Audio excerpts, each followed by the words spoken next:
Mami.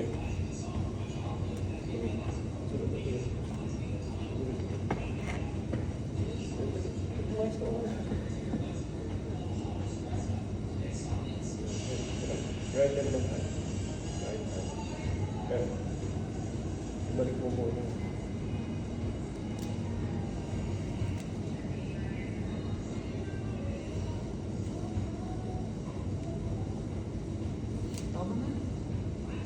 Last one.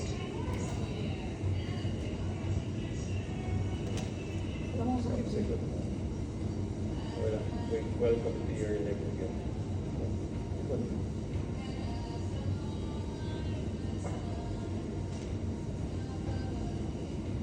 Stretch pa lang.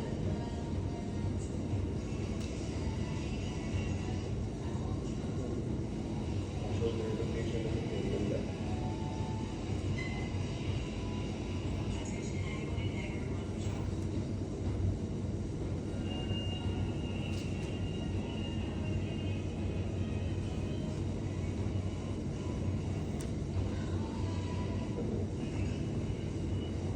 Ibig sabihin yung dugo ko, So light stretch, light stretch. Yeah, light stretch yan. Yeah, light stretch. Up, up, up. Move.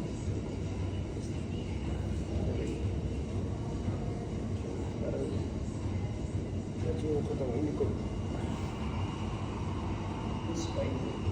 Spine mo parang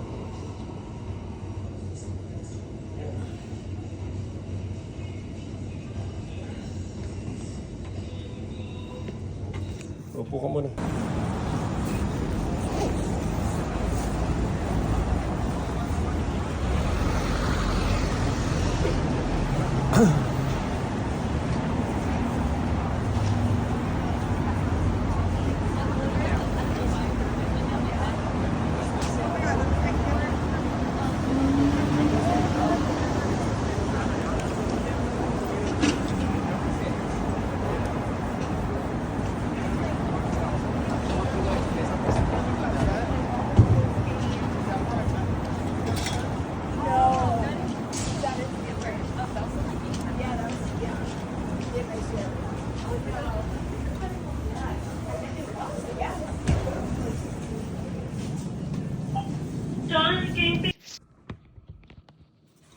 So we will be doing a 30 seconds video. So magbibilang lang tayo ng 30 seconds.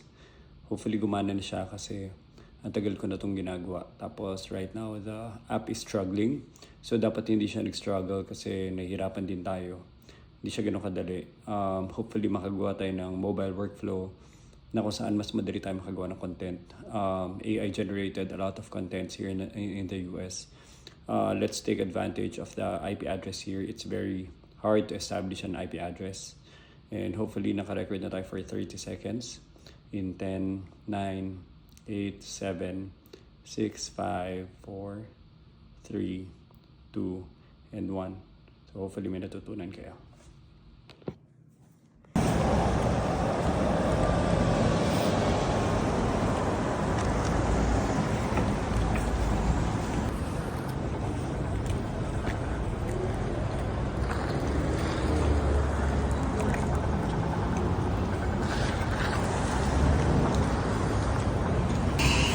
Kung may sariling building si JP Morgan na parang spaceship dito sa New York, tingnan nyo itong building ni Louis Vuitton. Oh, panis.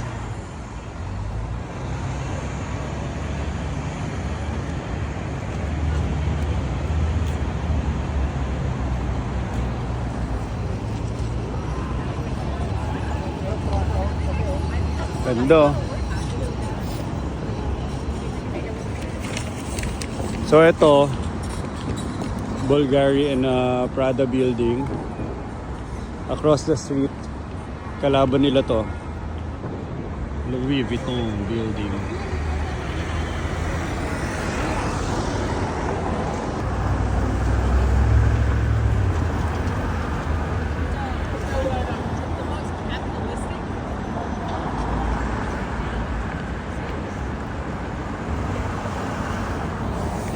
Ano, magkano kaya to? Magkano kaya to pag ito na yung bibili mong ano, Louis Vuitton collection.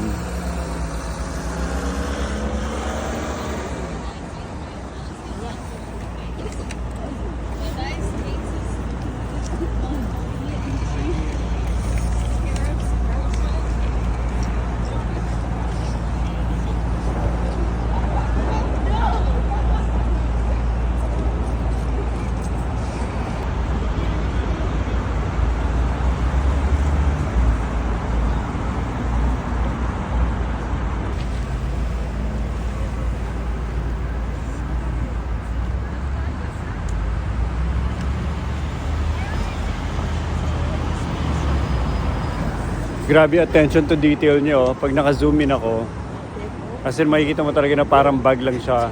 Na parang nag-zoom in ka sa bag. Pero it's one whole building. O, tatlong patong pa yan. Tatlong patong pa yan.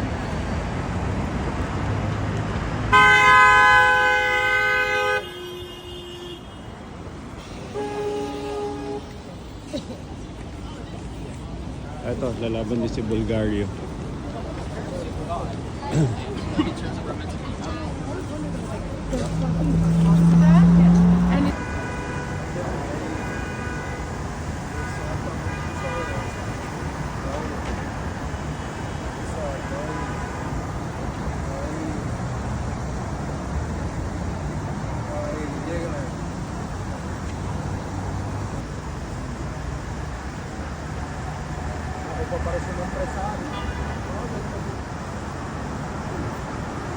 Gusto niyo makita yung proportion?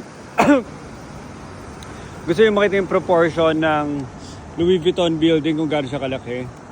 Para ma-imagine niyo siya, tingnan niyo yung stoplight. Yung stoplight mas malapit pa sa building. Tapos ito yung spotlight. Imagine niyo kung gaano siya kalaki beside that building. Considering na mas malapit yung stoplight na yan, mas malapit yung stoplight sa building coming from my direction. Stig, sobra. Galing.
Okay, today is Sunday. Today is time for mass.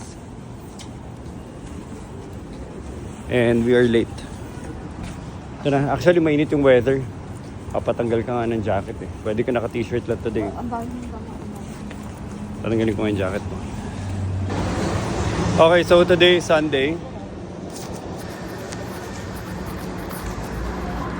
At bago kayo mag-vlog, importante yung punasan nyo palagi lens nyo. As in 100% of the time, every time nagpa-vlog ako, pinupunasan ko yung camera ko. Today is Sunday. And how many weeks? 1 month na tayo, no? So 1 month in. Actually, yung parang learning curve mo dito. First week, nakakumit sa jet lag. Second week, you are trying to... Hindi, second week. So first week, jet lag. Second week, sinasatisfy mo yung curiosity mo. Like, ano yun, ano to, ano tong pagkain na to, ano tong grocery na to. So, it's more of, like, high sensation siya. Highly stimulated ka with all the environment you're seeing. Third week, medyo familiar ka na. So nag-establish ka na ng routine. Third week, nag-establish ka ng routine. Fourth week, nawala na lahat. Anywhere from jet lag, overstimulated ka, kahit pa paano may routine ka na. So yung fourth week, kung nagmamadali ka talaga, yun yung time na makapag-establish ka na ng routine. Alam mo na yung simbahan, alam mo na kung saan kakain, alam mo na kung saan mag-grocery. Working time of the day, lalo na sinasabay yung Philippines, night and morning. Sinasabayan mo yun, maglinis, mag-grocery. So lahat ng mga household chores, sinasabayan mo yun. So hopefully 1 month onwards, yun na yung parang productive point mo. Kung may mga productivity things kang gagawin dito sa outside of the country. Lalo na dito, it's really opposite of the Philippines, 12-hour difference. Kung ano yung oras sa Philippines, gawin mo lang kung AM, gawin mo lang PM. That's the exact time here. And siguro last but not least would be yung homesick. Homesick siguro magkikick in siya syempre right away on the first day, on the first week. Dahil kasi kakaalis mo ng Philippines. Siguro magkikick in siya ulit. I'm not sure kasi 1 month pa lang ako. Pero for some, sinasabi nila like 3 months, 6 months. Doon siya magkikick in ulit. After na hindi ka na overstimulated, syempre, you start to miss people back home, the routines, activities. Anyway, dito na kami sa simbahan. Today, Sunday. And we will try a different church today.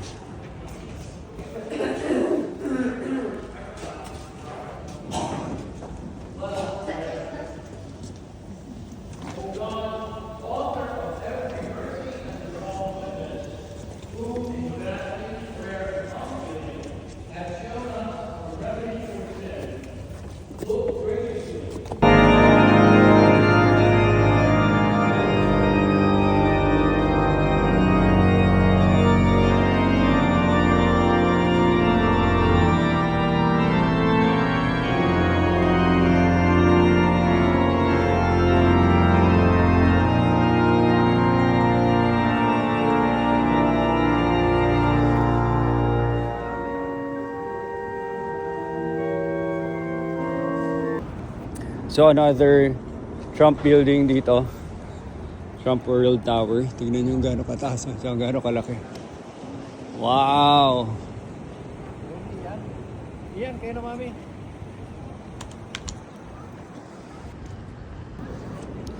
Ganda ng panahon, no? Today is a beautiful day. 18 degrees right now. Nagsimula kami dito 0, nag-negative din at 1 point. Pero hindi na masyado in a lot of the previous days, like last week, puro mga 0 to 5. Tapos ngayon, no, 18 degrees. So, very nice weather and I think maraming mga tao ngayon ang nasa labas. So, we will go to the park today.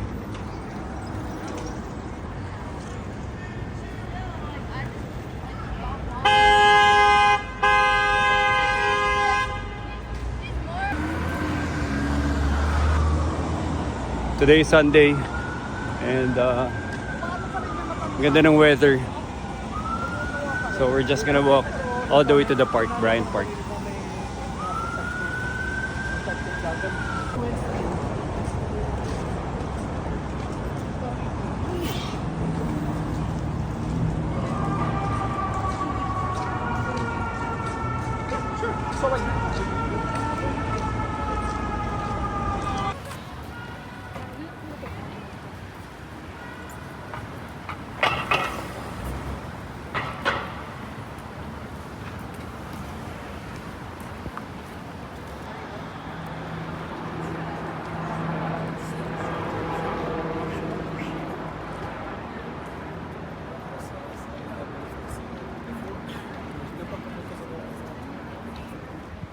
Grabe ang ganda nitong strip na to. So we are at 42nd Street.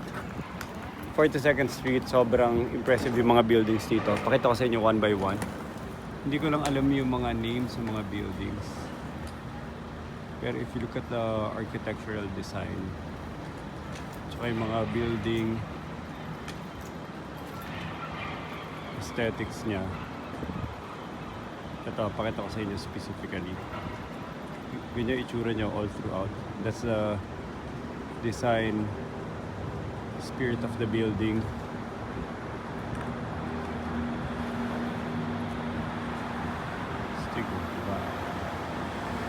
Ito parang old New York style na brick building. Tapos all the way hanggang dito sa dulo. And we are just at 42nd Street. Comparing it to Dubai, magaganda buildings in Dubai, pero hindi sing dense dito sa New York, as in left and right. Massive ang mga buildings, massive skyscrapers, left and right. And imagine niyo kung gaano kalaki to, the entire Manhattan. Ganito kalalaki yung buildings. Nakakaano eh. Overwhelming yung feeling of looking at each and every building dito sa New York.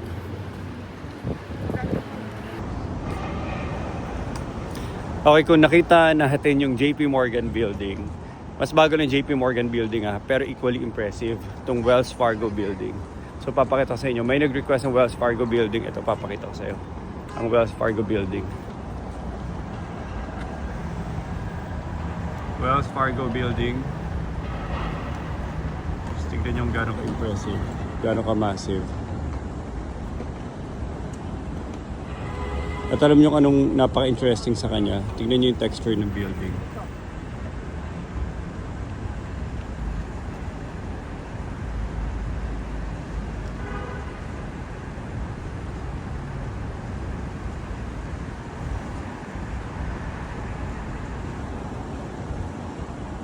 Lupit, no?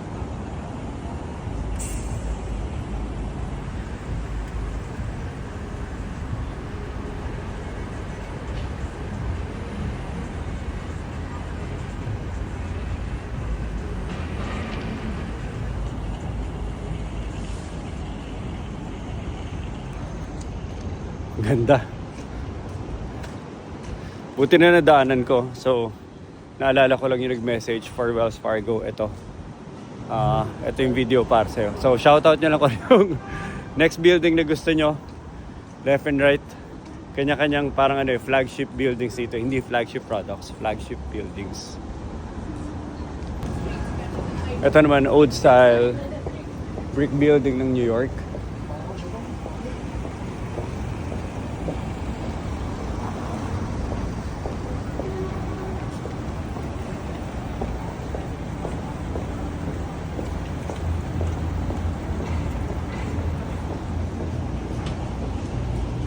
Ganda.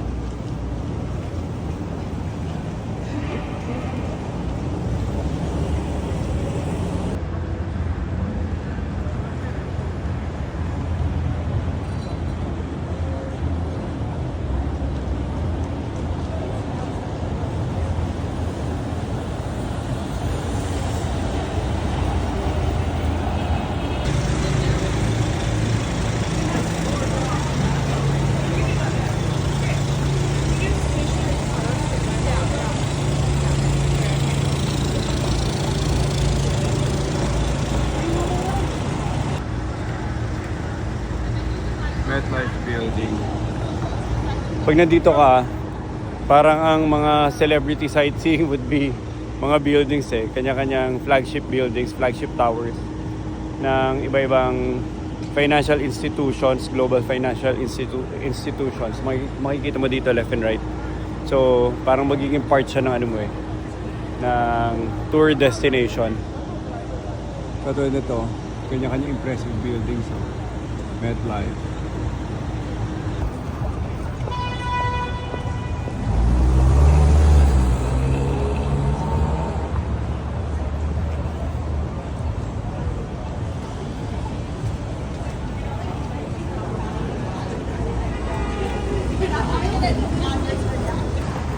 So this is One Vanderbilt. At one point, the richest man in America.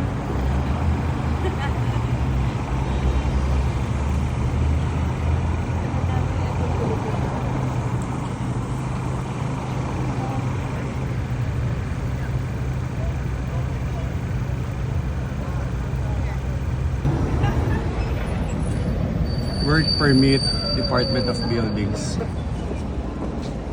Alam nyo kung ano to? Jollibee. Sarado ang Jollibee. Pinadlock? Oh, sarado ang Jollibee. Baka may work permit related issue sila. Katabi nyo McDo, magkatabi sila. Pero McDo bukas.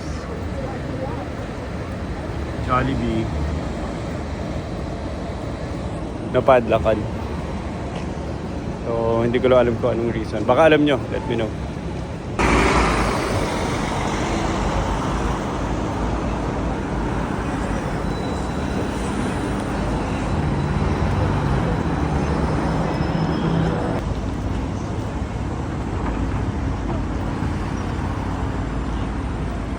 Tower. Grabe din sila nag-survive sa Pilipinas. Wow.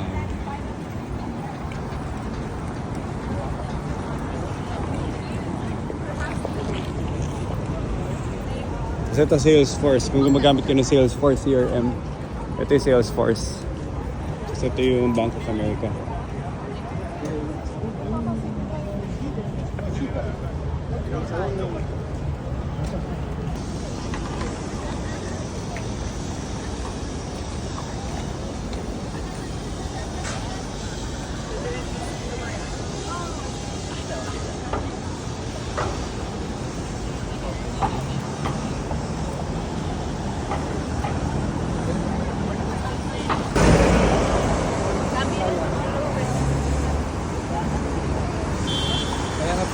Kaya naglalaway kayo mga kamag-anak ko, no?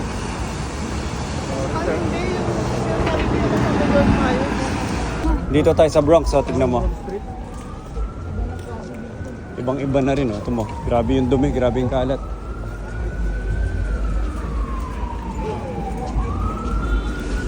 So, we're in a different part of New York. May pupuntahan kami, taga Bronx. Anyway, hanapin pa namin. Grabe, ibang experience yung ano dito, itsura ng mga tao dito.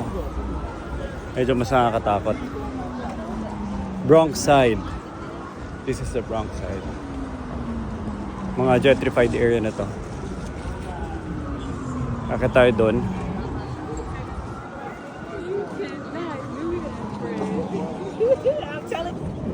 Ibang-iba na itsura dito. Gentrified area ng New York. Nasa The Bronx kami. So marami mga films, mga alam niyo na. din to, oh. Ito building, yung building. Ibang-iba itsura dito eh. Sige na, tawid. Tawid. May kotse. Oh, stop mo na, stop. May kotse. Oh, you're right. Tara.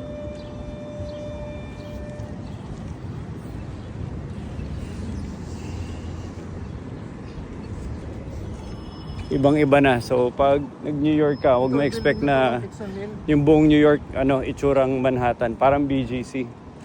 Pag napadpad kang Taguig, iba na rin itsura. Yeah. So I'm saying there's like a bunch of like little businesses around here that are new that that was pretty cool guy. He does like a lot of non-profit work actually. He's a really good guy.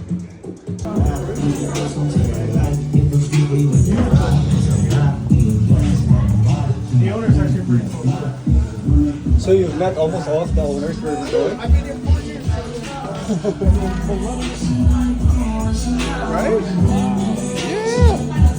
And you have this big sports TV. They do like events and everything in it. Yeah. So definitely the New York should go to the finals this year. Right? Thank you so much. Really nice. Looks really nice. I've tried